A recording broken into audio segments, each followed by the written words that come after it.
দখলদার ইসরায়েলের জাতীয় বিমান সংস্থা ইএলএআই জানিয়েছে, তুরস্কের আন্তালিয়া বিমানবন্দরে জরুরি অবতরণ করেছিল তাদের একটি বিমান। তবে এই বিমানবন্দরে কর্মরত কর্মীরা তাদের বিমানে জ্বালানি দিতে অস্বীকৃতি জানায়। সংস্থাটি বিবৃতিতে বলেছে, ইসরায়েলে ফিরতে উড়াল দেওয়ার আগে বিমানবন্দরের কর্মীরা ফ্লাইট এলওয়াইতে জ্বালানি দিতে অস্বীকৃতি জানিয়েছে। টার্কিশ বিমানবন্দরের কর্মীরা জ্বালানি না দেওয়ার পর বিমানটি গ্রিসের রোডসের উদ্দেশ্যে ছেড়ে যায়। ইসরায়েলে ফিরে আসার আগে গ্রিস থেকে বিমানটি জ্বালানি নেবে বলেও জানিয়েছে সংস্থাটি।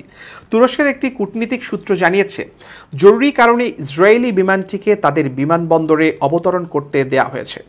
তবে কূটনীতিক সূত্রটি বার্তা সংস্থা এএফপির কাছে দাবি করেছে, মানবিক দিক বিবেচনা করে তারা বিমানটিকে জ্বালানি দেওয়ার সিদ্ধান্ত নিয়েছিল। কিন্তু এর আগেই বিমানের ক্যাপ্টেন নিজ ইচ্ছায় তুরস্ক থেকে বিমানটি নিয়ে উড়াল দেন।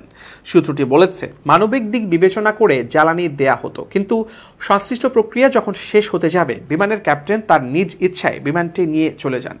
এদিকে ফিলিস্তিনের গাজায় বর্বরতা ও গণহত্যা চালানোয় তুরস্ক ও ইসরায়েলের মধ্যে থাকা কূটনৈতিক সম্পর্কে ব্যাপক অবনতি ঘটেছে। গাজায় যুদ্ধ বন্ধ না করা পর্যন্ত ইসরায়েলের সঙ্গে সব ধরনের বাণিজ্য বন্ধ রাখার ঘোষণা দেয় তুরস্ক।